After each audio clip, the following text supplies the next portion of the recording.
Thank you. Yeah. All right, I admitted Gino, and Zoom is opening Facebook Live.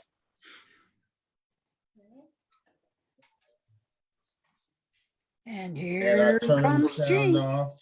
Here comes Gene. Mike, I hate There to he say is. this because it's so horrible, but do you remember Gene the sex machine? Oh my I didn't hear I that. do. I forgot where it came from though. Well, it was a nickname we Gong gave Show. it was a nickname we gave to a girl that we knew at church. Oh, That's Such not- a Sorry, name. Mike. Gosh, I'm afraid what they call me.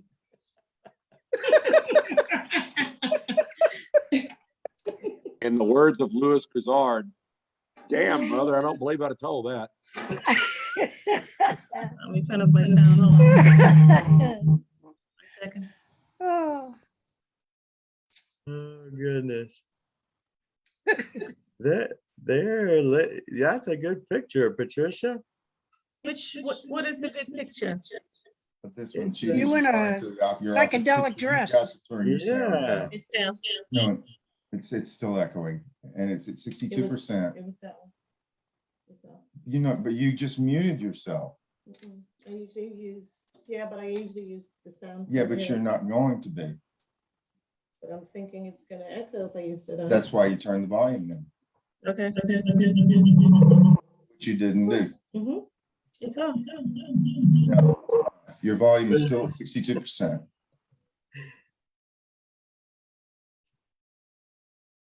See, No, but it's it doesn't matter. You got to slide it down. Now talk. Hey, can y'all see this? Okay. And now plug that in. Mhm. Let's see if we can get you a good Still sound. got a little bit of an echo or something.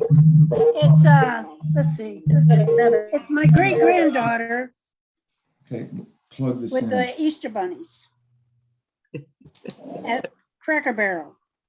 Is it in the front? Oh wow, that's cute. Okay. Yeah. Now Well, plug that. there's a story behind that. Check test. Mhm. 1, She 2, 3, says- testing.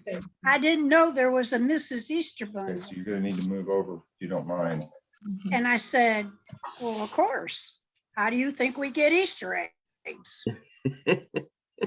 So she kind of looked at me and she says to her mother, I think Nana's nuts. That is funny. How old is she? She's 3. 3. Oh my goodness. She's Yeah. smart. Oh, she is. She really is. Wow. She's 3 going on 40.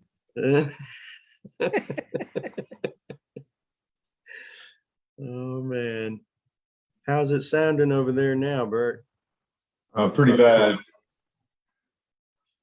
Something with Patricia is still going wrong. Yeah.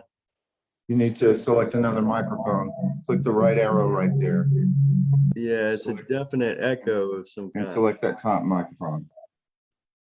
No, the top one, yeah. All right, now talk. Testing 1, 2. 1, 2, 3, testing. I think that's better. Okay, what I'm gonna do, I'm gonna mute you on my machine because I can hear you anyway.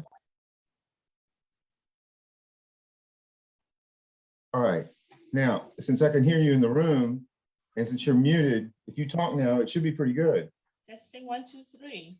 Can you hear me? I can hear you. You can see y'all. Can you hear her really well? Not as well as you.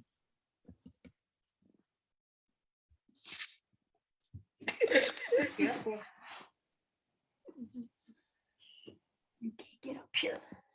Sorry.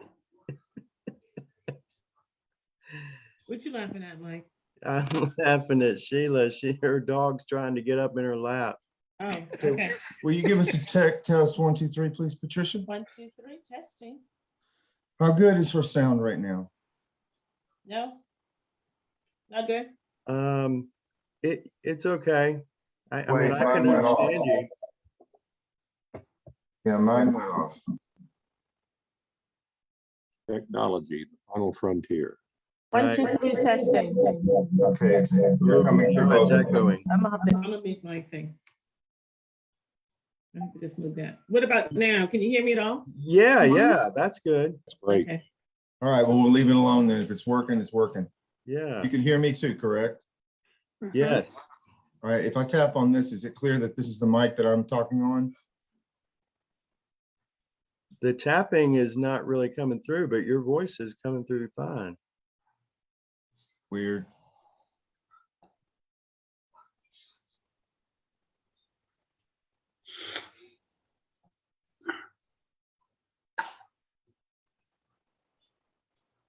Oh, there's no sound for you at all now.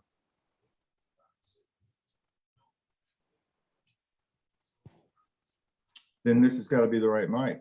Yeah, now I hear you good. All right, and Patricia, we will make sure that we can hear you. Can you speak? It is so good to be here. That's good. I can hear you. All right. All right, all right, all right. Now we're talking. Yeah, Okay, yeah. so hey, Gino. Hello, Kia. Sorry, I don't know what happened. Gino, you and Kia were bumped at the same time last week. I mean, the exact same moment, and I don't know what that means. But you're not even in the same city.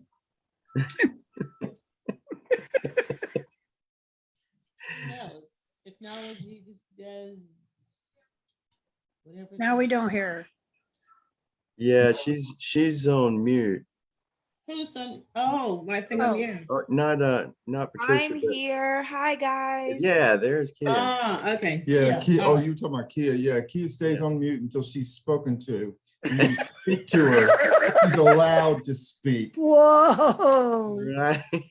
She has to say, "Mother, may Okay. I?" Growing up, that's what we did. We were only allowed to speak when we were spoken to.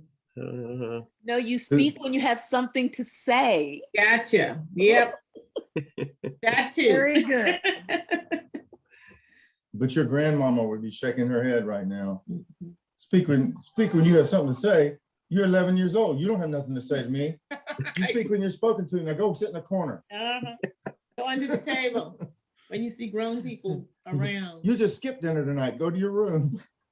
Your room? I didn't have a room to go to. No room. No room. You go sit in the corner. And Put your nose in the corner. that's where they were. Our house was only this big, so the corner was where they were. It's terrible. We had to go outside on the porch. Oh, Lord God, how did we survive all that I mess? know. Tell me Okay, about it. okay. I'm gonna write a book before I die. Your life is your book. Okay. You seem to be feeling really good tonight. Had a good day. It was a busy day, but I had a good Okay. day. Well, good. I'm glad. Well, it is 6:35 and we're going to be talking tonight about some stuff. Are we ready to roll? Ready. So I have something to show you. We're going to start with a stupid quiz. And there's no prize or anything, but the reason that I'm giving you these three little quiz questions is because those three words are critical in deprogramming, like what do you call it? De-indoctrination. These words are critical, so we're going to do a little quiz. And so I will show you the quiz, and we'll start with the very first question. And my first question to you is can you see this?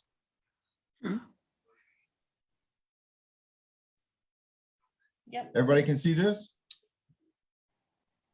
All right, so I want you to guess the missing word. They all end in S, all right? And if needed, I'll give you hints by revealing the first letter and if necessary, the second letter.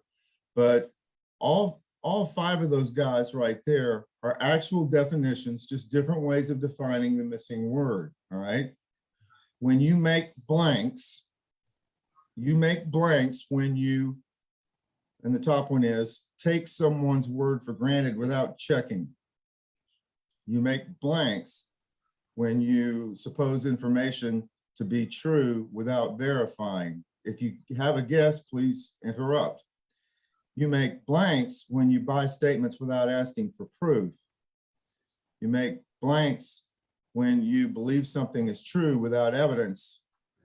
You make blanks when you accept explanations unquestioned. Anybody have any idea what that missing word is? Should we just guess? Anybody? Yeah, everybody, anybody. Assumptions? That would be it, Mike. Darn, I was gonna say brownie points.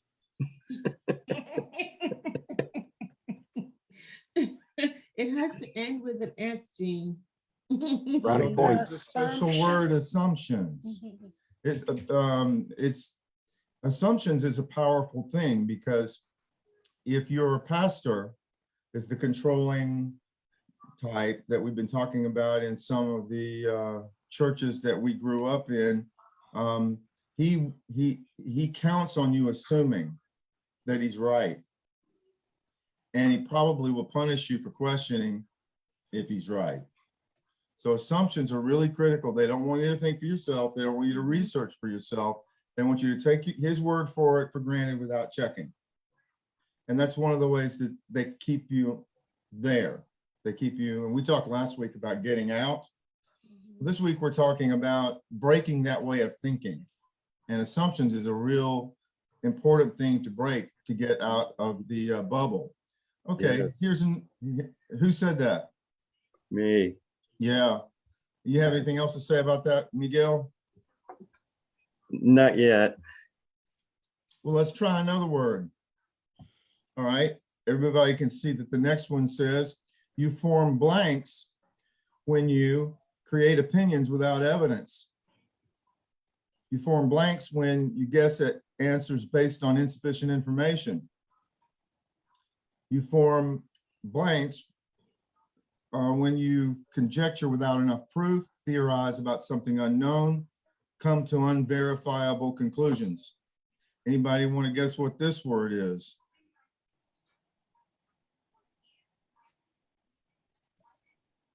I was gonna say theorize, but hypothesis or Well, actually, hypothesis is a good thing. I mean, you have to use hypothesis when you use critical thinking. And, yeah. you know, as long as you don't turn it into, well, I'm going to make the hypothesis come true by, skewing the data and creating a research kind of a bias. What do you call it? A bias? Yes. Research bias. So hypothesis is a good thing, but this is never a good thing. When you create opinions without evidence, it's like, I saw Bigfoot today at the mall. Well, I'm telling you I did. Is he at Claire's or Baskin Robbins? I don't know. I don't know. I don't even know why I thought of that. I pick on Bigfoot too much. It's not fair. Was he in the shoe store? Now that's funny. Now that's funny. Where else would he be? He's Bigfoot. Sheila, you get an A. You go to the top class. Okay, all right. I never So, said I was right. Okay, I'll give you the first letter down there under hint. The first letter is Starts with an S and ends with an S. Okay. create opinions without evidence, guess at answers based on insufficient information, conjecture without enough proof, theorize about something unknown. Looks like I need to admit Gloria. I'll give you another letter if you'd like. This should really help.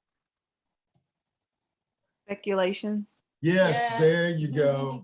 Speculations. Creating opinions and you ain't got no evidence. So speculation is, if you watch any news program, I don't care what it is, I don't care what channel, I think about 80% of the time that's all they do. They're not reporting facts or news. They're speculating on what someone was thinking or what might have happened or why this has caused this or what they were, it's insane how much speculating they do. They actually hire people to speculate. I guess that's what pundits do, is speculate. But speculation is not a good thing when you're talking about critical thinking and research. And so if your pastor is speculating, and you're assuming he's right, we're in trouble. Mhm. And then if you're speculating too about what could be true or not true without checking it, maybe you need to look it up in the Bible, or maybe you need to read about it in history, or do a quick Google search, anything. Otherwise, you're stuck with assumptions and you're stuck with speculation. So that makes you vulnerable to people taking advantage of you and misleading you, even if it's by accident. Okay, so that was number 2, and there's one more. Let me go ahead and darken this one so that we've got it in place. Speculations, excellent. And this is the last one. Okay, you form blanks when you base your beliefs on reasonable grounds. You form blanks when you deduce conclusions from probable evidence. You form blanks when you infer from rational observations. You form blanks when you make an informed guess based on previous experience or results. Why is it so important to you that he play? I hear someone talking really loud. Team sports provides. There we go. Did the TV come on? Okay. All right. And then you form blanks when you surmise something is true given known information. All right. Anybody got a guess? Conclusions. Well, I mean, I've got conclusions in one of those definitions, but it's close. It's close to that. One hint that I might give you is that, a lot of times what we really want is 100% proof, whatever you're looking at. And today, to get 100% proof about what happened, you need a whole bunch of cameras happen to be pointing at it with their cameras and their microphones at the same time, a bunch of eyewitnesses watching the same event, DNA and evidence matching, artifacts like guns or whatever matching, fingerprints, all of it adding up to this is proof. Okay. We don't always have that though when we're trying to research something, especially if it happened a long time ago. So what we're going for is enough evidence just shy of proof to say that, I believe this is what happened on reasonable grounds. And when I form blanks, that's what I'm doing.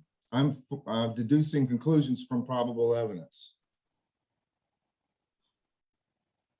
Wanna tell them when it starts, sir? Yeah. I was gonna say opinions, but that's not quite firm enough, is it? First letter is P. P, that's right.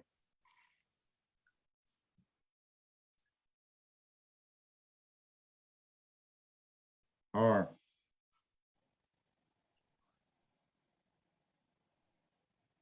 E. S.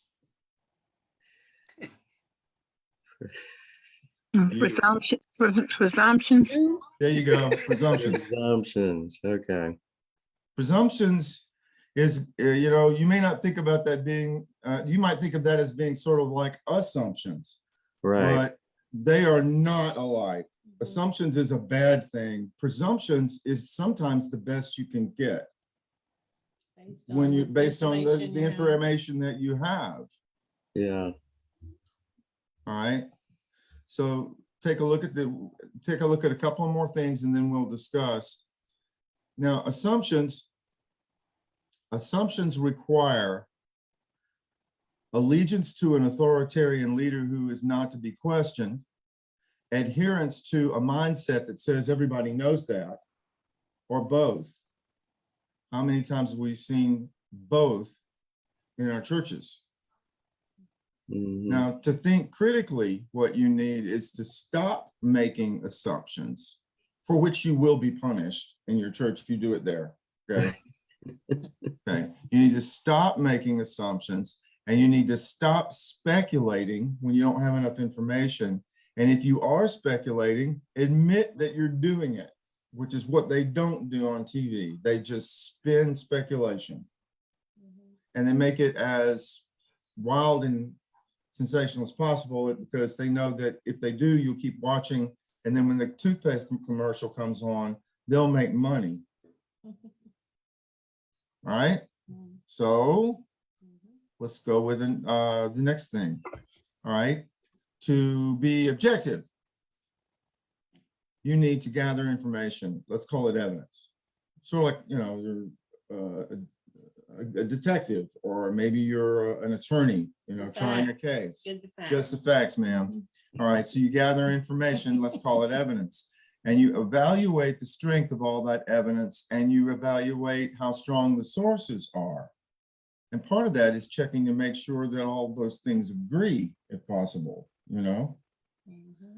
And then you follow the evidence wherever it leads. You don't make the evidence go where you want it to go. That's how innocent people end up in jail. You decide someone did it, and then you start making it, you know, you start planting evidence, you start hiding evidence, you start trying to just get someone put in jail. And that is a miscarriage of justice that we've seen sometimes on TV. Fortunately, not too frequently that happens, but it does happen.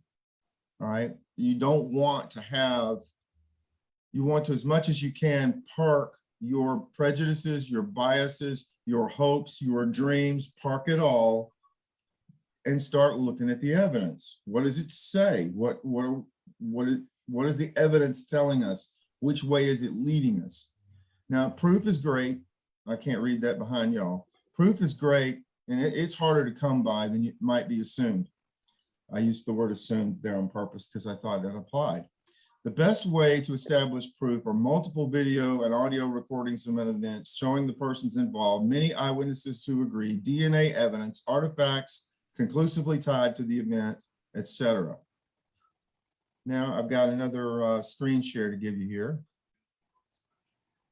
So I'm going to stop that one and we'll come back to it. I want to show you the planet Pluto using two different instruments. It's remarkably different. Can you see that image? We can. All right, on the right is the best image we had for a long time, for like 15 years. This was taken in 2001 and 2002 by the Hubble Space Telescope on the right of the planet Pluto at a distance of nearly 5 billion kilometers. So for being at that distance, that's pretty good, but that's very few pixels. Obviously, it's just a fuzzy blob. That's not what Pluto really looks like. Then we set New Horizons back in 2015. And if you look on the left, you can see that if you compare the images and use your imagination a little bit, you can tell it's the same planet, or in this case, dwarf planet. But this is at only, you know, 750,000 kilometers. And wow, what a difference. It's about the pixels. All right. And I was telling Patricia last night, let me close this. I don't need it now. I was telling her last night, you know, that when I teach in Israel, one of my jobs is to have integrity. And I don't want to tell people, you know, this is where exactly where Jesus walked, or this is exactly where something happened. I'm trying to share with them what I think are the places that are authentic versus traditional. And Gene, when you were over there, you know, we got shown a lot of traditional sites, and we're told that they were authentic by guides who were just trained to be guides, unfortunately. But it's about the pixels, okay? For example, you talked about the Garden of Gethsemane this morning, Jane, and you pointed out that it never anywhere in the Bible calls it the Garden of Gethsemane. So why do we call it that, and where is it? Well, Matthew doesn't tell us where it is, right, Gino? Matthew just says it's called Gethsemane. Mark doesn't tell us where it is. He just calls it Gethsemane, and Gethsemane means oil press. But what does Luke say? He says, Luke says it was on the Mount of Olives. That's interesting. He doesn't say Gethsemane. He doesn't say garden. He says Mount of Olives. And John says he was across the Kidron at a garden.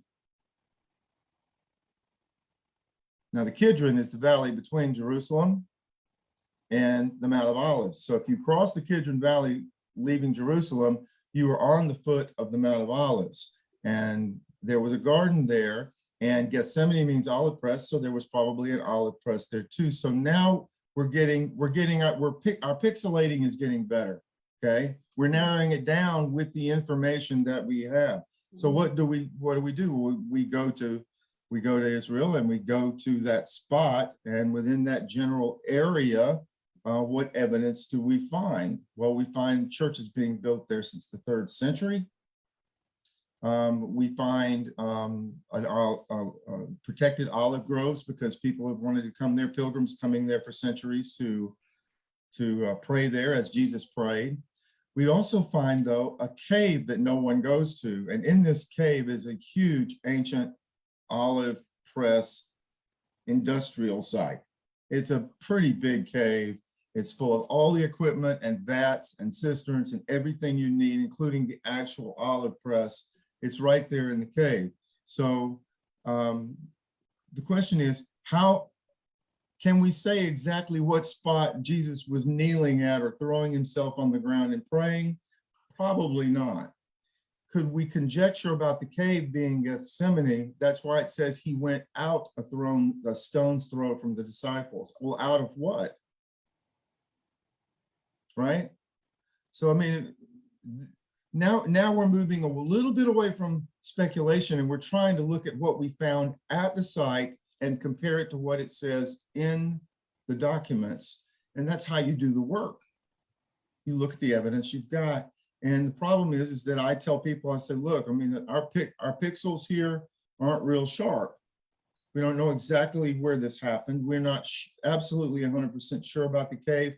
But in my way of reading the scriptures carefully and looking at the Greek, in my way of studying this landscape, as I have for many years, I would say that we can presume, and by presume I mean probably, that Gethsemane is the oil press in the cave, the garden is the grove of trees, and he went out there into the trees somewhere to pray. But we don't know exactly where, even though there's a special rock inside that church that is about a stone's throw from the cave where they said he knelt down and prayed. There is an exposed rock. That's what their altar is this exposed rock. You know, it's pretty amazing. But we're in the ballpark. I would never say we've proved where Jesus prayed. We've proved where the disciples were sleeping. But the pixels are good enough, kind of Hubble pixels, right? You know, they're good enough that we know we're within a couple of 100 yards of where this event probably happened. But we don't have what I would call 100% proof. Are y'all following me? Mm-hmm. All right, this is how you get un-indoctrinated. You start using critical thinking and analysis. So a lot of preachers then who might say, you know, the Garden of Gethsemane, like we called it all of our lives. It could be that we've gotten the garden piece from John and gotten the Gethsemane from Matthew And Mark. you know, and so, and then put it together that, okay, well, it must be, but they're using the pixels that they have. I mean, so it's not incorrect. I think, so a lot of times when I think you have wrong doctrine, if you want to call it that, I think it's because of the information that they have and how and the understanding of it. So all pastors didn't go to school, to theology school. No, you know, all didn't go to that's right. seminary. And so based on their little bit of, my dad didn't even go to, I mean, he had like up to a 6th grade education, but so he never went to college or seminary, but he used what he had when he preached based on how he understood the scriptures. So with the little pixels that he had perhaps on the right, he preached a good sermon, you know, and people came to Christ to know the Lord because he's put his own. So whenever there's missing information, we fill in the gaps. And I think that's where the danger comes in. You know, that we fill in the void. If we don't know for sure, you know, if you've never been to the Holy Land to see, you know, in terms of geographically the distance or exactly where it is and what it looks like, or, you know, otherwise, you only have so many pixels. And I so think this is exactly what we're faced with. This is what we're faced with because it's very easy just to assume, because we've always heard Garden of Gethsemane, and we really don't know where it came from, and it may not even really matter. But to be specific, How, you know, if you really want to know the truth about something, you have to ask, is this what it was called by Matthew, Mark, and Luke? Is it referred to anywhere else? Do you look up how many times does Gethsemane appear in the Bible? And why does Luke say it's the Mount of Olives? Mm. You know, and why does John say that it was a garden? Yeah, they're totally different. Yeah, And- but if you put them together, like you said, you can make some presumptions. Now, assumptions are different. You can just continue to say, no, it says Garden of Gethsemane in the Bible. Everyone knows that. Or just go with the Mount of Olives. It says that, so I'm assuming that's where he went to pray. And you make up an assumption based on just one of the books.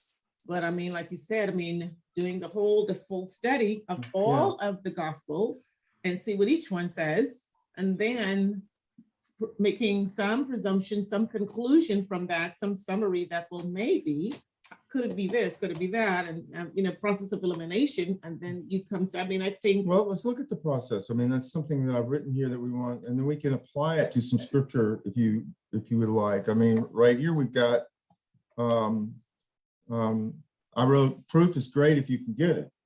100% proof is harder to come by than might be assumed. Now, we read that before. Now, let me say this about, short of 100% proof, we use presumption. And that's what I do when I teach and I preach, and especially in the Holy Land, is that I'm working toward, at the very least, enough to say that we can presume, all right? That's what I'm looking for. Because presume says, I might not be 100% correct. This is not foolproof, but all of the evidence is pointing in this direction, right? So often the best we can do is presumptions. When the events we are investigating took place long ago and there were no cameras, no DNA kits, and all the eyewitnesses are long dead, what are we left with? Well, what we are left with, ladies and gentlemen, is writings and other artifacts. By other artifacts, I mean that the writings themselves, because they're so old, are artifacts. Because, you know, what did they do with the Dead Sea Scrolls? They didn't just read them and study the way that the letters were written or what the words meant. They tested the paper.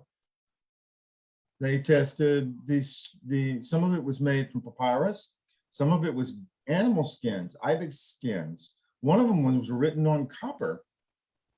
So it's an example of how a writing can also be an artifact. For example, the Pilate inscription that was found at Caesarea Maritima. You know, it has his name on it. Or the signet ring that they found at Herodian. Pilate lost his ring there, and they found it. It has his name on it. He was visiting with Herod, and you know, and lost his ring. Someone inscribed that. He got a little drunk and fell off the table, and there went the ring. I don't know. So writings and other artifacts. So we gather them and test them with every known test to humankind. And what we want to do is establish, one, what appears to have happened is possible. We just want to rule out its impossibility, its impossibilityness. We want to be able to look at all the evidence and say, well, this is possible. Better than that would be to be able to say that it appears to have happened is also plausible. It makes sense given the context and the personalities involved and the situation that they were in. And if number one and number two are established, then we can start to talk about presumption. And for me, I think of presumption as better than 50% probability that something happened. For me, presumption means probably. And I don't say probably a lot in the Holy Land. I'm careful. Okay, and for that same reason, I do the same thing in my teaching and my preaching. I try to be honest. I don't want to make assumptions. I don't want to make speculations. I want as much information as I can so that I can say to you that this is probably, or we can presume that that happened like this. All right, and I'm sure now that I'm through with that, some of you are thinking, well, I thought of a million examples of that, Bert. I'd like to share one of them. Gino, have you thought of an example or examples? A weird one, that it's biblically related, but not biblical. For a long time, there was an artifact maintained at the church at Turin, at the cathedral in Turin. Correct. Everybody spoke, and everybody's thought, and everybody believed was, the Shroud of Turin was the burial cloth of Jesus. Sure. And then they did carbon tests, and it dates Oops. the Middle Ages. Yeah. So the new theory, and it's all they have is the presumption of what they have to base it on. It may well be the burial shroud, or have something to do with the persecution of the Knights Templars. Of course, the Middle Ages, everything has to do with the Knights Templars. If you don't believe me, read Dan Brown. Yeah. But they proved conclusively that it's not the burial shroud of Jesus. There are always new specials coming out, denying that result and saying that they did bad science too. So it's like they kept it alive by bringing into question the actual science that was done, which is what good prosecuting attorneys, defense attorneys will do. The prosecution says, well, we have this DNA here. Yeah, but did you use gloves? Where'd you transport it? How many people touched it? Malcolm Did Free. this bottle touch this bottle? What's the chain of evidence? Yeah. I don't care what Fauci says. I don't believe it. Oh, I'm sorry. You mean what he says now or back 2 years ago? I can neither confirm nor deny anything. Yeah, well, that is a good example. And we talked about the veil of Veronica this morning too, and I had read a little bit about it, and we didn't discuss it much. But that veil and Mary's 7 woes comes from these 7 young monks from Tuscany, who in their prayer life decided that the 7 of them needed 7 woes to pray about to Mary, and the whole thing got made up, including Jesus meeting Mary as he's carrying his cross. And it doesn't go back any further than like the 11th century or 12th century, I don't think. But people like artifacts, or religious people like artifacts. It's a tangible thing that they can point to quote unquote prove their faith.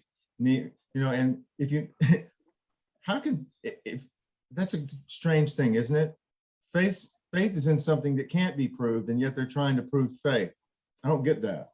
You know what I mean? But at any rate, so when I go to Israel, what I'm careful to do is I want to show people where I think something happened, if I can. And I'll tell them that, and I don't remember saying 100% sure down to the pixels, down to within a foot, except for maybe once. There's really only one place where I feel pretty comfortable saying that, and it's an odd place, y'all. If you're going to travel from Capernaum to Cana or Nazareth, there are basically 2 main roads. One of them takes you through Tiberias, and the other one takes you on an old Iron Age road up through the Valley of the Doves. It's called the Wadi Hammam. And in that valley is a lovely freshwater spring you can't fake a water source. It's a spring that's been there for millennia. Okay, it's old freshwater spring on the old Iron Age road, and it runs straight to Nazareth and Cana. So if you're going to walk with your disciples somewhere, or come back to Capernaum from somewhere like Cana or Nazareth, you're going to walk that road, and you're going to drink from that spring. So that's somewhere between probably and proof. It's bumping right up there.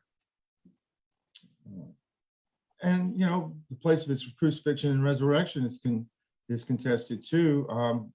But again, I can put a probably on that. I've done enough research that I can give you a probably within a certain number of yards, reasonable pixels, So,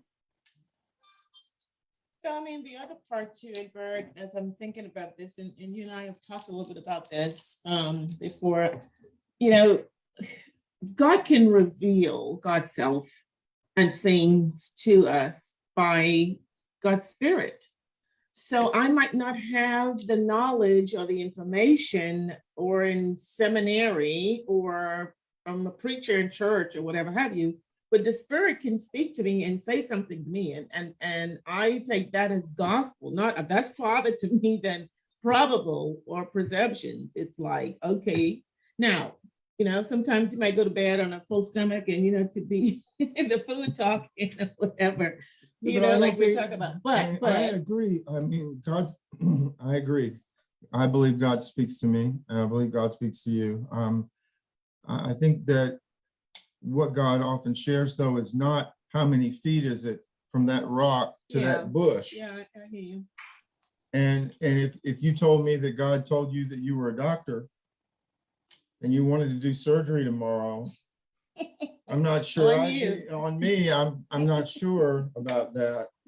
Yeah, I get you. So I mean, we're talking about actual research about tangible facts that can be measured. And historians have a real hard time. They have a really hard problem because historical events, all we've got is artifacts and writings, and we've got to see if we can make sense of what we're seeing on the ground and testing on the ground and what the people who lived back then wrote. You know what, too? Something just occurred to me. I'm wondering, too, if that's why a lot of scientists, physicists, and all the astrologists and all the other gist and ist are atheists and don't believe because they're scientifically putting it together. If it doesn't make sense, in terms of atoms and neurons and cells and all of this together, then by spirit, it doesn't make sense. In terms of how the world was formed, the Bang Theory, no, it may be God. Okay, well, maybe it's a combination. So there are a lot of different theories out there, but what's the guy, the black physicist? I'm not calling it right. Oh, I forget his name. Yeah, I'll remember it in a minute. It's Tyson. Yeah, I mean, he has his own show and he talks, and I think he says he's atheist. Yeah, I think you're correct. I think statistically, I think it's been shown that most cosmologists and other scientists are atheists but that is not the end of the story. In fact, we probably would not understand our universe nearly as well as we did, as quickly as we did, if it had not been for the Catholic Church, because most of the great scientists who made discoveries about the universe were Christians. And one of the best scientists who ever lived, I think his name is Lemaire. I'll have to look that up, but he was a priest and he was right up there with Einstein. Yeah, I think I remember that. And so there are some people who think that science and faith are mutually exclusive and utterly contradictory and incompatible. I completely disagree. And yeah, I mean, I think they work together. I do. But I think some of them go one way and then others go all the way the other way. I think there's a prejudice involved that's been a split for a long time. And I don't think most people are in it. I think that there are extremists on the religious side who think that you can't believe in God and believe in science. And there are scientists who say God needs to die. God is anti-evolutionary. God is closed-minded and anti-intellectual. And God is ruining people's lives, and it's all got to go. I was actually reading Nietzsche this week, and boy, was he going to town on the church and Christianity. But you know what?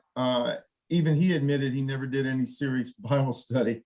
He just came up with these philosophical ideas about what was wrong with Jesus, and he called him an idiot, by the way. He came up with these ideas of what was wrong with Jesus and what was wrong with the Bible and the Christianity, and none of what he presented contact at all with the material that is held there within the Bible. He didn't engage the material. He just pulled concepts out of his head that he thought explained Jesus, Bible, religion, and people just needed to get rid of it. God is dead, he said. So that's an oversimplification, and I'm not an expert on Nietzsche, but I did read some Nietzsche this week. Honestly, or I wouldn't have been able to tell you that just now.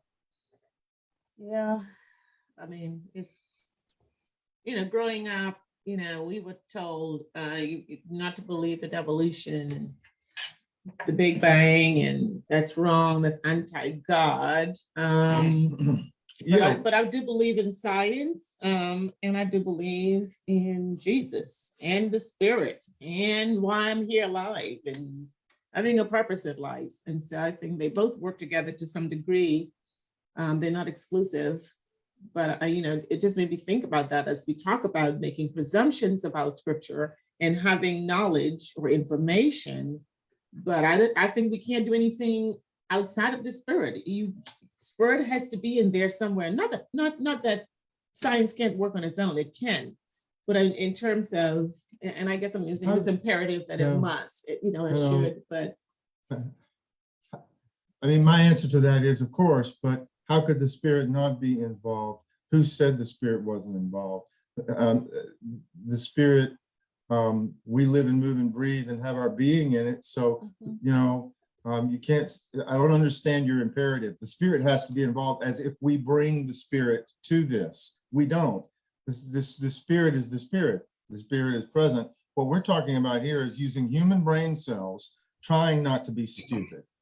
That's basically all I'm talking about, is use human brain cells so that you're not used and abused by people who make you assume and speculate your way into a fog.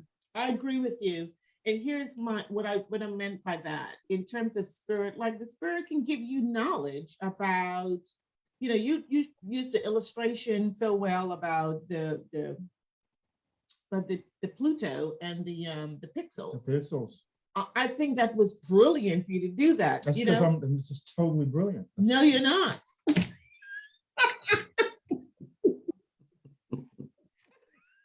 Except, no, yes, I think you're brilliant. But by, I paid her to say that. We need to let some other people talk. We're dominating this, Patricia. Okay. I know that there are others who want to say something. So y'all shoot. Talk to us. We've got Hagel, we got Kia, we got Mike and Sheila that we haven't heard from. Who's first? I'll go. Okay, go for it.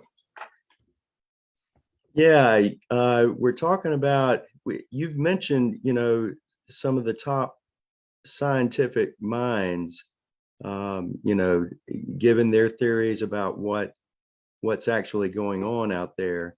And to me, it probably risks their career to say something about faith, because people don't, people want to come to them for the sheer facts, and they want, to feel that the language that they use and everything shows that, okay, this person knows what he's talking about. He's not just guessing or, speculating, as we're talking about. The words are really important. And, and you and I both, Bert, heard, I think it was in a personal interview maybe with Stephen Hawking, that he said he came to believe in God because he knew that the odds of the universe expanding so symmetrically as it is, the odds of that happening are so small, there's got to be intelligence behind it. Yeah, he's not the only one. Yeah. Oh yeah. And just to let you know that the argument's really not that simple. There really are a variety of theories that they wrestle with. But the one that got me was when Brian Greene, brilliant, read Brian Greene's stuff, but don't watch his videos because he kind of acts like a prima donna. But read his books, okay? Brian Greene wrote in 2 different books. I've read 3 of his books. He said that the chances of our universe existing as it is right now, the chances of it existing are less than if it popped into existence 5 seconds ago. in other words, the chances are greater that we all popped into existence with all of our memories intact 5 seconds ago is greater statistically than what actually happened. Wow. Our universe shouldn't be like this. Mm. The balances of the forces are so fine-tuned for life that Mm. it makes you go, So now I don't think that Brian Greene is a man of faith. I don't hold that against him. People, that's their business. Jesus said, I don't judge anybody who hears my words and doesn't do them. We're good at that, but Jesus said he didn't do that. So Paul said he did it. What? Paul said he did it. Paul who? The Apostle Paul. Yes. He said he did what? He said, I do that which I would not, and I do not do that which I would.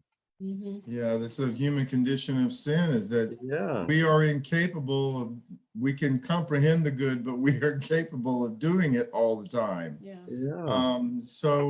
But to me, when Brian showed me, and I'm not good at the math, but when he lined it all out about how the different forces, if they were just one fraction this way or one fraction that way, things like gravity, electromagnetism, it's weak force, nuclear strong force, if the balance, and think of, and then you look at the moon. I mean,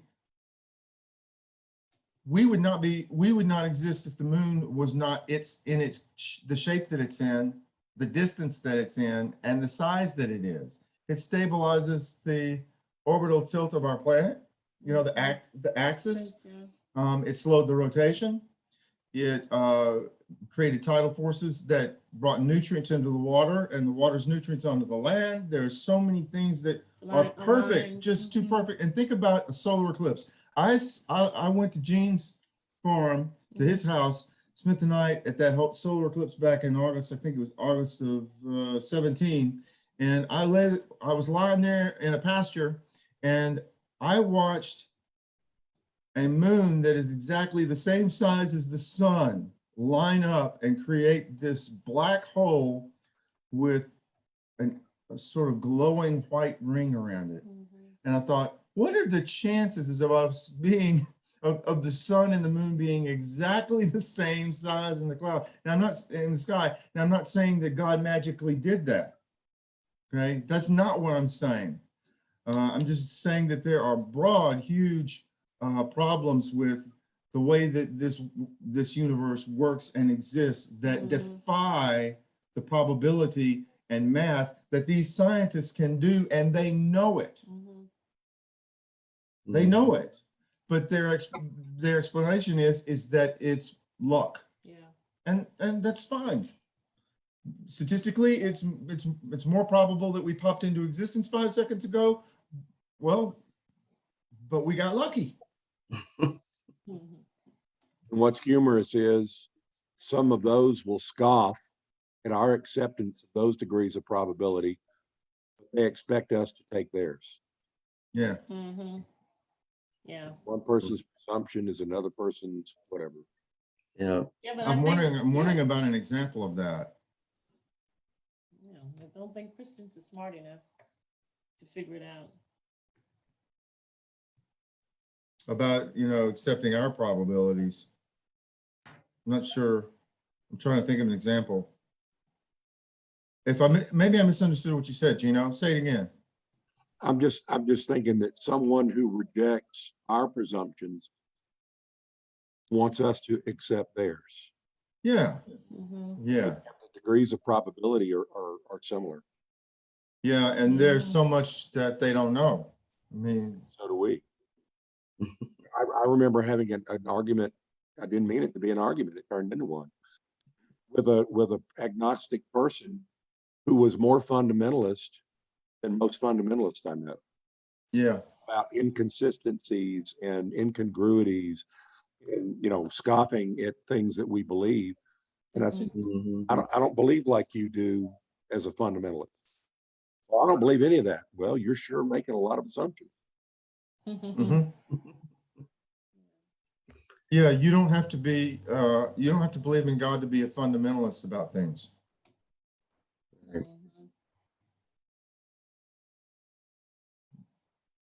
Yeah. My concern is that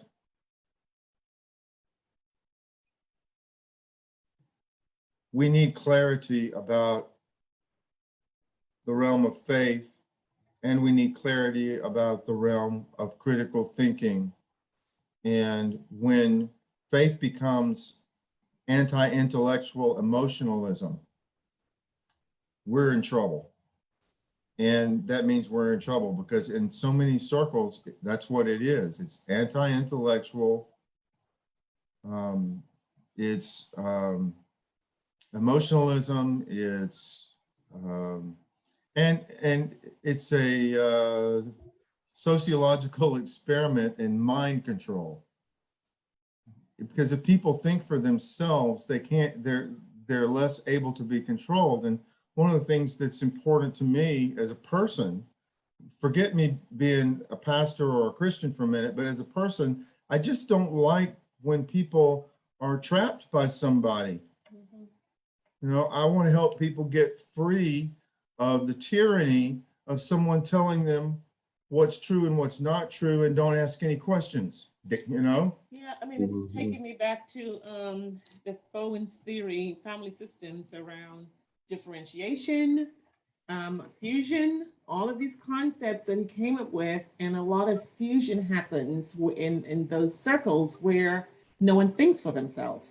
You know, whatever you like, what do you want to eat for dinner, or whatever you want to eat, what movie you want to watch, whatever you want to watch. It's like this, you know, no one has a mind of their own, and so if we can you know, what we call differentiation and start thinking for ourselves and making our own minds and saying, well, oh, I believed that for 20 years, but now I don't believe that anymore. I don't understand that doesn't line up for me. I'm thinking for myself, but when you go there, then you're anti and then you're the enemy and you're the bad person. So, Yeah. you know, that's what he talked about way back when, but it's so evident today. I think it was my dad that said to me one time when I was quite young, something about, you know, if your house of cards, if your faith is like a house of cards and you pull one card and the whole thing falls down, you ain't got much faith. And so when people run into problems, critical problems in the Bible, like those two donkeys we talked about in Matthew's gospel and Gene's study this morning, you know, if that derails your entire belief in God and humanity and everything else, that Matthew had two donkeys that Jesus rode on, and we can't quite figure out how he did that, but if that derails everything, if that, you know, if you make it, and there are people with Genesis, if Genesis isn't factually true, then none of the Bible is true. When it's all or nothing like that, you've failed at so many levels because the scriptures have so many different kinds of literature in it, written by so many different people over so many different centuries. It's unfair to do that to Genesis, especially when in Genesis, if you have any sense of humor at all, you realize we're dealing with a talking serpent. Come on, get a sense of humor and learn to be playful and say to yourself, well, not is this a story from, you know, from the news channel? What is this story? Well, this story may have truth in it. Why don't you take a look? And if people would look at the stories, and that's the thing that really bothered me about Nietzsche. He didn't even bother to read what Jesus really had to say. He just lumped him into categories and called him an idiot. And that's what closed-minded people do. And that's the irony of Nietzsche, is he was brilliant and in many ways one of the most open-minded thinkers of his day. But then he does something like that. It reminds me of our humanity. It's like Joseph Campbell. You know, world expert on all things that have to do with mythology, world myths. And he tried to treat Christianity as respectfully as he did all other quote unquote myths. He understood myth not as false stories, but as stories of truth and meaning that undergird cultures and societies, ways of understanding and grasping reality. Deeper truths, not factual information. But the problem is that, you know, those nuns hit him so many times on the hand when he was growing up in Catholic school that, you know, he couldn't help but be a little ugly to the Catholic Church every once in a while. He was trying to be even-handed, you know, and open-minded about all religions, but he really had a painful prejudice against Catholicism and Christianity, which means that there were times when he was very fair and talked about the power of the resurrection in ways that's helpful. But then there are other times when he was dismissive and negative about Christianity and religion. But that's another problem is that when people out there who don't know better equate who Jesus was and what he said and what he called his followers to be and do, when they equate that with the way they act on the Christian channel on TV, we have a problem that they are failing to do critical thinking. They are assuming that it's the same thing. They are speculating that all Christians are idiots who run around doing stupid stuff like that, and that none of us do research. Well, let me tell you what, there are people sitting here right in front of you right now who do research. Every single one of us do research. Every one of us is trying. Yeah. Looking at some of the comments on Facebook, Gerald. Hey, Joe was guessing that one of the answers was opinion. Okay. Yeah, and Gino just sent me something from Stephen Hawking. Stephen Hawking sings, I'm absolutely terrified to play that, Gene. What he sings? Oh Lord, my God, when I an awesome one. Let's hear from Sheila. Was there like one note? He was a part of the Monty Python live farewell concert. Oh no, oh Just no. imagine that you're traveling on a planet that is evolving and revolving at 10,000 miles an hour. It's Oh, brilliant. God. I can't wait. I'm not gonna play it now, but I can't wait to play it. No, Sheila, what are you thinking about all of this? Talk to me, Sheila. I really don't know. I mean, I've been sitting here and listening to this, and I don't know if I haven't got an opinion or I'm just brain dead right now, because I can't come up with anything. It seems to me what this thing all rolls into, that if you can't see it, you don't believe it. Right? I mean, isn't that kind of what it's all about? If you can't see it, feel it, you don't believe it. Well, that's an empirical way to look at the world, yeah, and certainly Well- science is based on empiricism. Well, You know, the reason can't- I'm saying this, you have to measure things. the reason I'm saying this is because we were just talking about something like this not too long ago with my family. And one of them had come up with the fact that, you know, she's one of these analytical people, and she drives me crazy because she'll say, how do you know there is a God? Did you see him? How do you know that he walked the earth? Did you see him? Did you feel him? Did you talk to him? And it's like, no, but my Bible tells me that this is true. And did you see him write it? Did you see Luke write this? I mean, she's one of these people. So I said to her, okay, bottom line is, do you believe? I And like she her. said, I don't know. So that's why I'm saying these, you know, people that artifacts and this, that, and the other, they want to believe that this is true so that they can feel it and touch it and say, I know who this belonged to. Yeah, I Sheila, think that's one of the reasons that people go to the Holy Land, which is really an unhelpful thing, is they want to go to the Holy Land to see all the places where Jesus did exactly what they think he did and said. Right. Mhm. They just want what they already believe to be confirmed. And when Bert doesn't do that, sometimes, I get a complaint. It's like, wait a minute, what did you just say? And then I'll show them a place in scripture. Like, I remember a young man getting upset about the pool of Bethesda. Y'all know the story of the pool of Bethesda? Jesus heals this guy, okay? He says, take up your mat and walk. And he walks into the temple holding his mat, and they say, hey, you can't carry your mat on the Sabbath. He said, the man who healed me told me to carry it, and I'm carrying it. They said, who told you to carry it? He said, I don't know, I didn't catch his name. So I was telling that story, and he was really offended. Not because it isn't true. It is true that Jesus didn't tell him his name. He just didn't know that, and he thought I was being disrespectful or fibbing about the Bible. Or, well, of course he knew who Jesus was. Everyone knew who Jesus was. But he was upset. But when I showed it to him, he's like, oh, he really didn't know. Bert wasn't being a jerk after all. Wonders never cease. So to my point though, I think Sheila, I think your cousin and others, they want more pixels Yeah. before they make a decision. They want more pixels. Which is not necessarily a bad thing. It's not necessarily a bad thing. I agree. Mhm. Just like Thomas when he was there in person. Yeah. And he wanted to see it and touch it. Mhm.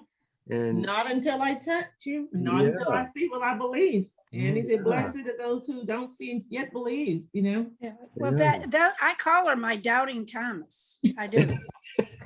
That's wonderful. I mean, Thomas was also very brave. He was the only one who said, let's go to Absolutely. Yes. the only one who said, let's go to Judea and die with him. And she's very brave for what she says. Yeah. It's brave to be honest with your questions, especially when you're surrounded by people who are trying to tell you that you are bad for asking them. And you're the Right. minority. Yeah. Oh, I've heard good sermons that are intentionally entitled Faithing Thomas. Yeah.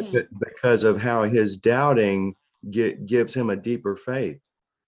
Yeah. Interesting. Yeah. Well, she's just amazed because, especially my daughter, she's grown up with me going to church. Now I'm in church and I have a different outlook on life than I did before. And she said, are you just following people or do you really feel that way? And I kind of look at her like, are you sick? I said, well, I really feel that way. I said, not because people want me to be that way. I mean, I said, once you have God in your life and in your heart, I said, you can't help but be one way. Well, I don't know if this is true for her, but it's true for me as a person who is like her, is that I think it's easy for people to like that. I mean, one of the worst things that someone could accuse me of is of just being a non-critical conformist. And the question that burns with me is, am I doing this just to fit in? Am I doing this just because dad said it was true? Am I doing this because everybody around me is telling me that if I don't, I'll go to hell? You got all this social pressure on you as a Christian in some communities. And so her question is a great one, and the kind of question at that time that I would have asked too, and that is, I mean, she sees you as a person of faith, and she's asking this for her own clarity. Are you believing because you're believing, or are you just doing that because others say you're supposed to? Right. Is it real, or are you just Right. playing the role that's being given you by the expectations of your church and your culture and your society? Mhm. Right. Yeah, are you for real? And that's a great question. And you answered it. You said, I'm for real. Exactly. I am, I think. You think you for real, Sheila? I believe, help thou my unbelief. Yeah. Yeah. Yeah. Preach the line. Yes. Yeah, thank you. Thank you for that, Mhm. Mike. That father with the Yes. epileptic son. Mhm. Yeah. Wow. I mean, what a beautiful statement. Yeah. What a beautiful statement. We got other people here with us that I'd like to hear from. Could we hear Gloria from and Gloria and from Kia? Who wants to go first? If either one of you would like to share your feelings or your thoughts about tonight. Okay, may I say that I feel like I'm among intellectual scholars because number one, I've never been to the Holy Land. And so I therefore, haven't either. yeah, Neither have I. You in great company, Wait a minute, wait a Gloria. minute. Let's have a show of hands. How many of you have been to the Holy Land? Bert and Two. Gina. okay. Okay, Okay. just checking. I've never been Okay. to Gloria. Okay, that's the first thing. The second thing is most of the scholars in the books that you're talking of, I've never read. So most of my I guess my religious belief is based on the fact that it's what has been in the Bible. Mhm. Now, I must say, let me say this, I do question. And because I do question, it's a reason why a lot of times when I'm in Bible study, they ask why she's asking this or why, because I do question. And I do like to know, because like I said, there are differences in the Bible. This person said this, and you can go and it's repeated 2 or 3 different times in different ways. Yes. So I do question. And that's one reason, I guess, Bert, when I come to your church, I'm always like a sponge. I'm thirsty to learn more and more. Well, let me tell you something, Gloria, that makes me feel great. But before I forget it, let me say this. Mhm. Let me see, I'm not sure I'm going to be able to remember how it came to me, and it seemed important. But you know how we talked about how this little group of ours, this little panel, and this includes the Wednesday morning group too. One of the things that's special about it is that it's a safe enough place for people to ask questions like you do. Okay. People don't ask these kinds of questions unless they feel like they're in a spot that's safe enough to do that. Now, think about this. The question of my life about the Bible has been, is it reliable enough for me to say yes? My son is with me tonight, by the way. So he has been really interested in what you all have been saying. Now, Is the Bible, that's the question for most people. Is the Bible a Right. reliable enough source of information for me to trust that what it's telling me about Jesus is true? Even though there are little differences in the way that it's told, even though Right. there are books in the Old Testament that are wildly different than the Jesus that we know in the New Testament. But as you look at the book as a whole, understand it as a library from many different writers with very many different Right. perspectives. As you look at it as a whole, and as you listen to what it tells you that Jesus said and did, what does it do to you? Does it get to the point where you get past that 50% mark and you can say, you know what, that probably happened. I must admit, there are facts.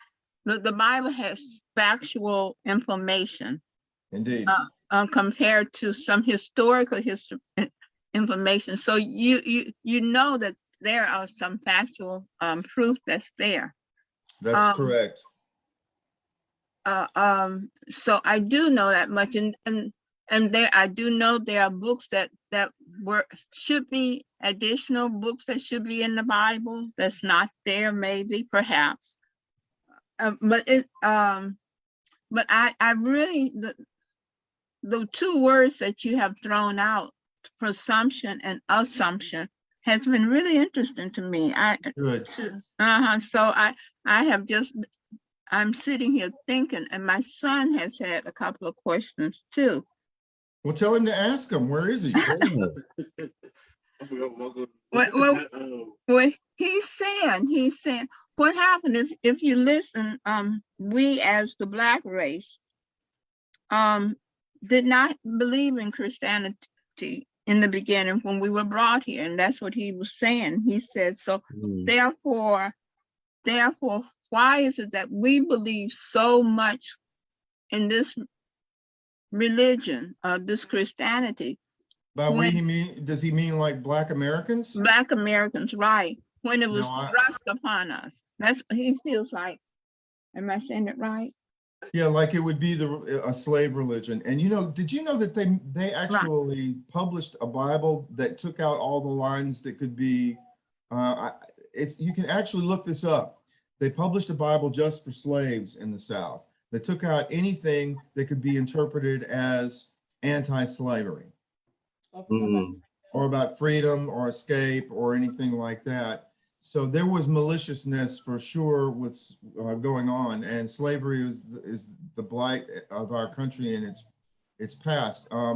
Yeah, I think that the reason that most people of any race continue to move toward Jesus is because he was a person who transcended all of the boundaries and just walked right through all of the boundaries that we set up to separate one another. He talked and treated women, he talked with women and treated women in ways that they did not back then. That's He true. talked with people of other races and accepted them in ways that nobody did back then, including Gentiles. He was accused of eating with the wrong kind of people and cavorting with the wrong kind of people. He was one of those people that says, it's not about the color of your skin or which country you're from.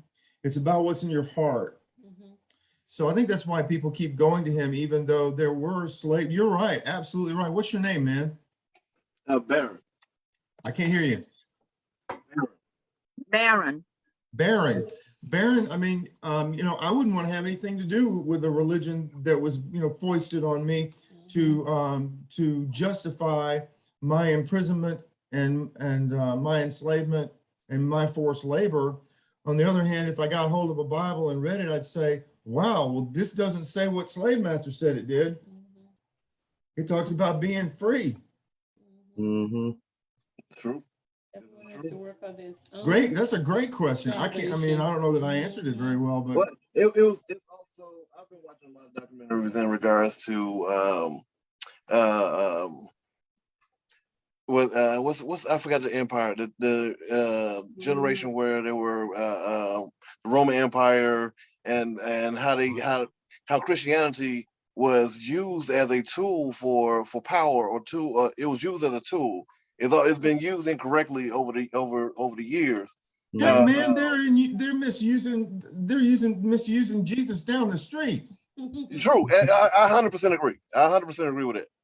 But the Roman Empire, yeah, the Roman Empire both helped to spread Christianity, but it also corrupted it. Yes. You're absolutely, historically, you're right. Can't beat them, join them. Yeah. Yeah. Yeah, pretty much. He said, if you can't beat them, join them. he was joking. Sort of. But no, I mean that really was. If you really look at it, that's how it went. I mean, Christianity spread to the point where it was the predominant religion over multiple countries. Yeah, I think it was during the reign of Constantine. Was it Constantine the First? And that he made it the official religion of the Roman Empire. That was in the early 400s, I think. And which means that for the first 400 years of Christianity, it was sort of thought of as a persecuted Jewish sect. But it evolved into, because the word spread and people believed it, and it began changing people's lives, and the Lord was at work, it spread like crazy. And a lot of that had to do with Paul. Paul got that ball rolling out there, man. And he did it so well that it just took off. But the persecutions were off and on for 400 years before Christianity was accepted as the Roman Empire's official religion. After that, I'm not sure how well things went. Yeah, Saint Augustine was a bit of a problem too, theologically. I mean, there were the third, the fourth, fifth centuries were a difficult and critical time. for Christians as we moved into the mainstream. Yeah. And as the theology began to be fed by the need for attendance and cash. That sounds familiar. Yeah, it's the ABC. Hey, Baron, it's the ABCs of religion: attendance, buildings, and cash. I like it. There's your ABCs right there, and that's what's going on down the street. That's corrupting the gospel of Christ right down the street, man. You don't have to go back to the year 400 AD. And right down the street, the ABCs are accepting Jesus Christ, believing in your heart, and then confess your sins. You confess your Oh, sins. okay. I like that, That's Pat. how you save I yourself. like that. Because Jesus' cross wasn't strong enough. You got to do it yourself.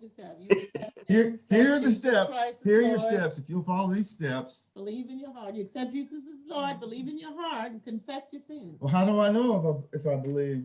Just believe Don't it. even start with me. Believe it and you shall be saved.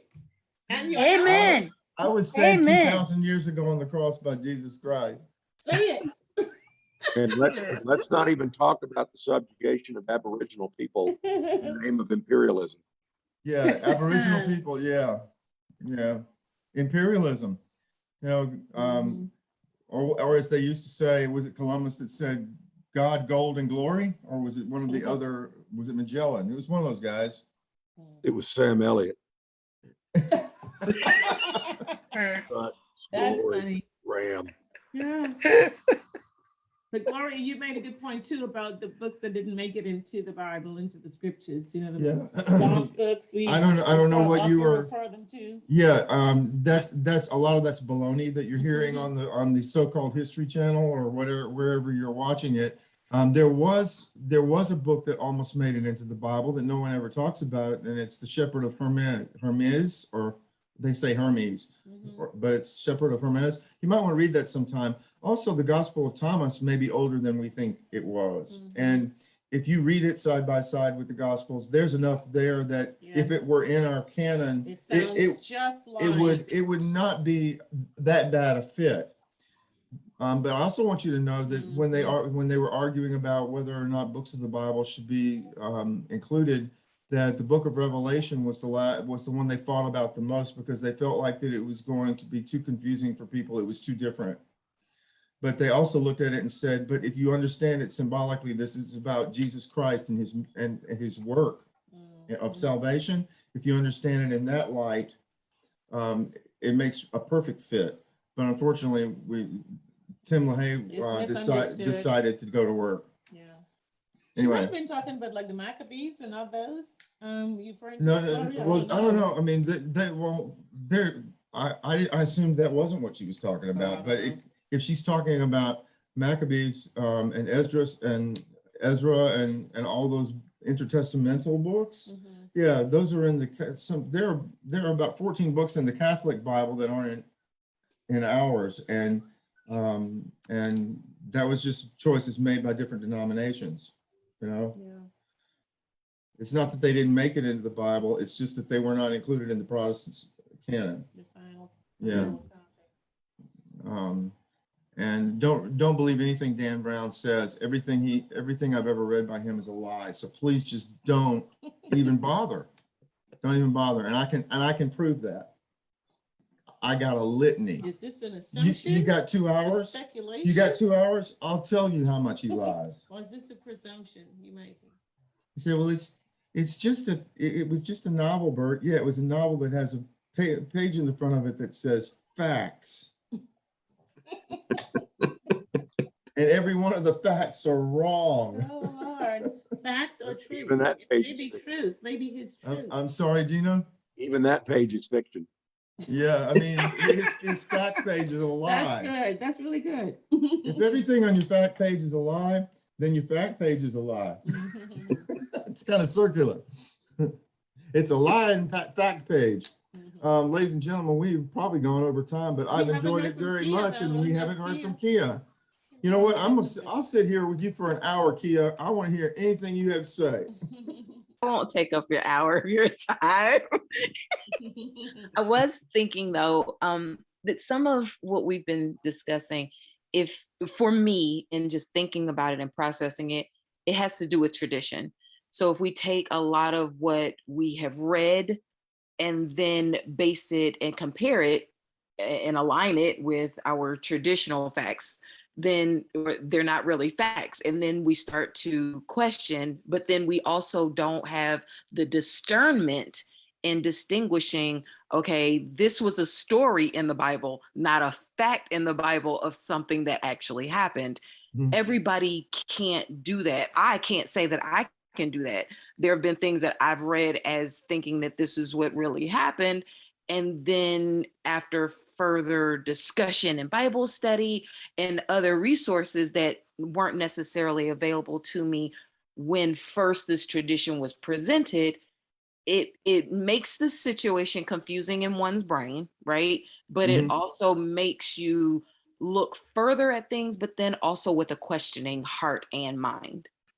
Yeah, yeah. You know what you're reminding me is something that my preaching professor said to me.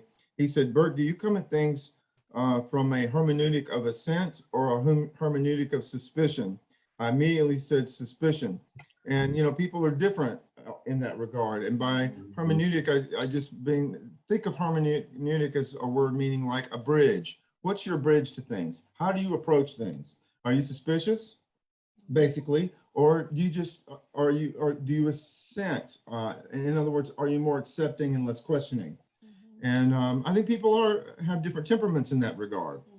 I vote for some people, though, who are so imprisoned by their indoctrination to at least try to get free a little bit by having practicing some critical thinking skills, that so that you're not assuming.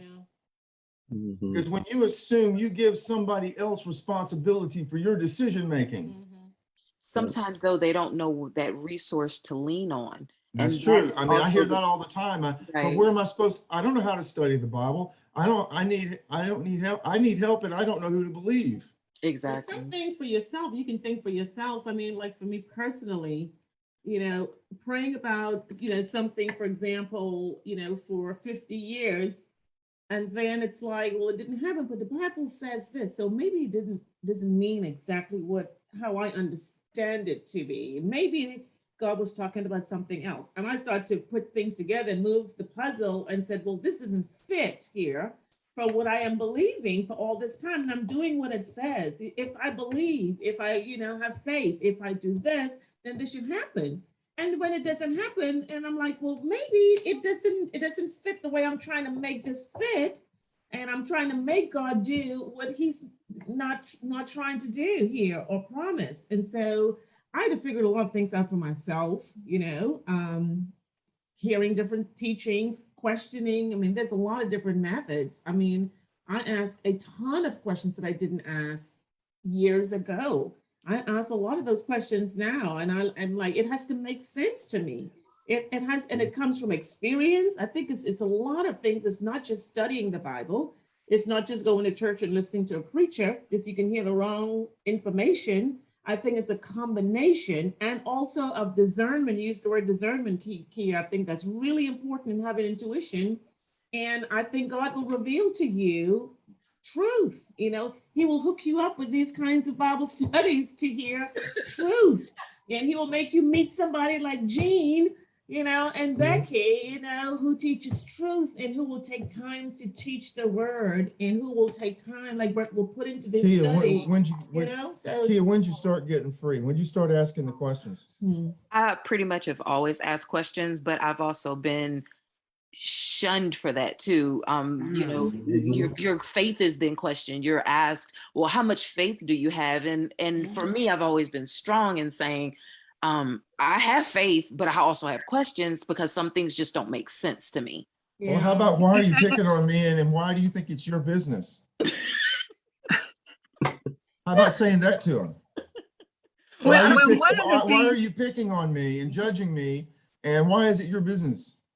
Well, I can relate to what she's saying, because what happened is that, I guess you're saying the tradition, when you question, then the group that you're with wonder, why are you questioning? They're Yeah. saying, oh, what you say, you have little faith. Why are you questioning? And therefore you kind of stand out as the odd person. Well, I think the better question Well- is, why are they so threatened by Kia's questions They're Absolutely. like Gloria's questions. or but Gloria's she's- questions? Yep. mhm. I Brings think us that back a to lot of, indoctrination. say that again, Jean? It brings us back to indoctrination.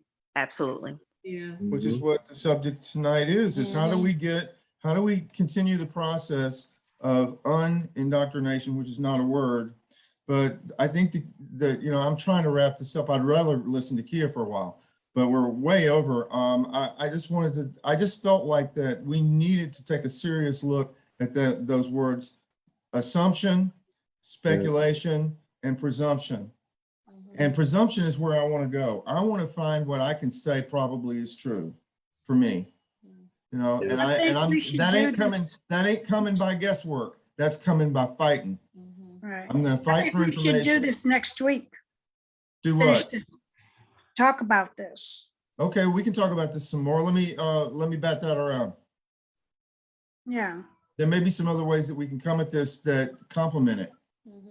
And Patricia, this week we discussed, you know, doing this tonight and what's the best approach. I had her take the test and she said, "This is hard." And I'm like, yeah, I know it's hard, but that's the thing is that getting unindoctrinated is hard because it requires you to ask questions and find resources.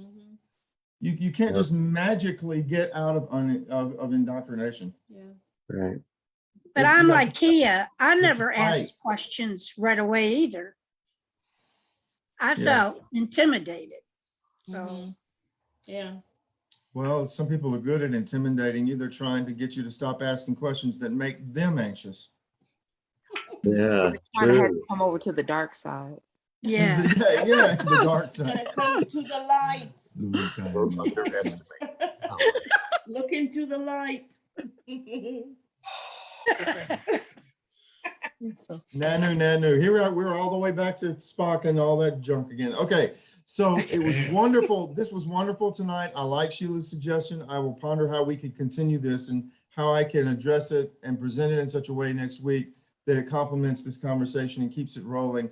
We need to help people get unindoctrinated. We need to help people get free, and it's not easy because we're all still doing it. Yeah. You know, we think we're free, and then something happens. I think providing this platform of comfortability though is key, and that's what a lot of your parishioners don't have. They don't have Yes. that level of comfort to come ask the questions, ask those very heart-pressing questions that usually will put you ostracized. Yeah. Exactly. Yeah. And Excuse me, I'm so sorry. Go ahead. You were mentioning so many authors and so many historians and so many researchers. I need a name of a book so I can read at least one. So it was like, Well, oh my goodness.